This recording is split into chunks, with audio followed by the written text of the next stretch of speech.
Assalamualaikum warahmatullahi wabarakatuh. Salam sejahtera untuk kita semua.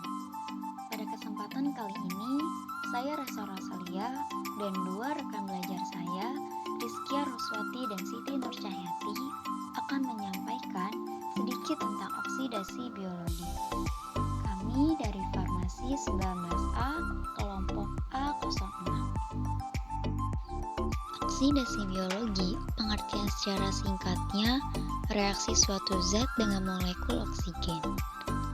Dalam oksidasi biologi ini, diperlukan hidrogen dan elektron yang dilepaskan. Maka, makhluk hidup seperti manusia, tumbuhan, hewan, itu sangat membutuhkan oksigen untuk menjalankan metabolisme. Seperti yang kita ketahui bahwa makhluk hidup itu mutlak membutuhkan suplai oksigen melalui pernapasan atau respirasi. Respirasi yaitu pertukaran energi bebas sebanding dengan kecenderungan reaktan untuk memberi elektron melalui enzim golongan oksidoreduktase. Respirasi itu sendiri terbagi menjadi dua, yang pertama aerob dan yang kedua anaerob. Aerob yaitu respirasi yang memerlukan oksigen, sedangkan respirasi anaerob adalah respirasi yang tidak membutuhkan oksigen. Respirasi aerob terdiri dari beberapa tahapan, yaitu yang pertama glikolisis, yang kedua dekarboksilasi oksidatif, siklus Krebs, dan rantai transport elektron. Selanjutnya, penggolongan enzim berdasarkan fungsinya. Yang pertama, enzim dehidrogenase. Enzim ini bekerja pada reaksi-reaksi dehidrogenasi, yaitu reaksi-reaksi pengambilan atom hidrogen dari suatu senyawa. Hidrogen yang dilepas diterima oleh senyawa lain. Yang kedua, enzim oksidase berfungsi sebagai katalis pada reaksi pengambilan hidrogen dari suatu substrat.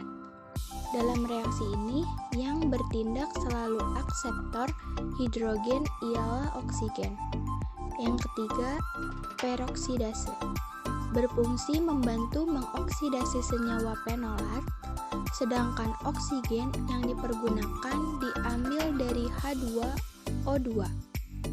Dan yang terakhir, enzim reduktase berfungsi membantu mereduktasi suatu senyawa. Proses oksidasi biologi, reaksi biokimia pada dalam organisme hidup pada dasarnya yaitu transfer energi ATP yang melibatkan reaksi oksidasi dan reduksi. Dalam sel hidup, reaksi oksidasi yang melepas energi bebas selalu disertai dengan fosforilasi yang membentuk senyawa dengan potensial energi lebih tinggi. Senyawa energi yang utama yaitu ATP. ATP dihasilkan melalui fosforilasi ADP. Pembentukan ATP ini terjadi dengan mengkombinasikan adenosin difosfat. Reaksi ini membutuhkan sejumlah energi yang disebut ikatan berenergi tinggi, yaitu dengan memfosforilasi tingkat substrat transfer PO4 energi tinggi ke ADP. Fosforilasi tingkat substrat ini merupakan pembentukan ATP dengan cara mentransfer secara langsung gugus fosfat ke ADP dari suatu substrat intermediat dalam katabolisme. Dan semua molekul mengandung elektron sebagai bagian atom-atom yang menyusun molekul. Setiap molekul memiliki energi potensial untuk memberi dan menerima elektron dari molekul lainnya. Dan dapat disimpulkan, reaksi oksidasi dapat didefinisikan sebagai peristiwa kehilangan elektron atau kehilangan hidrogen, sehingga disebut sebagai reaksi dehidrasi. Adanya metabolisme untuk menjalankan kehidupan yang dihasilkan dari energi dan oksigen. Adapun sistem biokimia dalam tubuh yang menghasilkan radikal bebas dari total kebutuhan oksigen. Dan ada dua metabolisme yang terjadi, yaitu ada anabolisme dan katabolisme. Anabolisme yaitu proses pembentukan molekul kompleks di dalam tubuh dari sel yang lebih sederhana.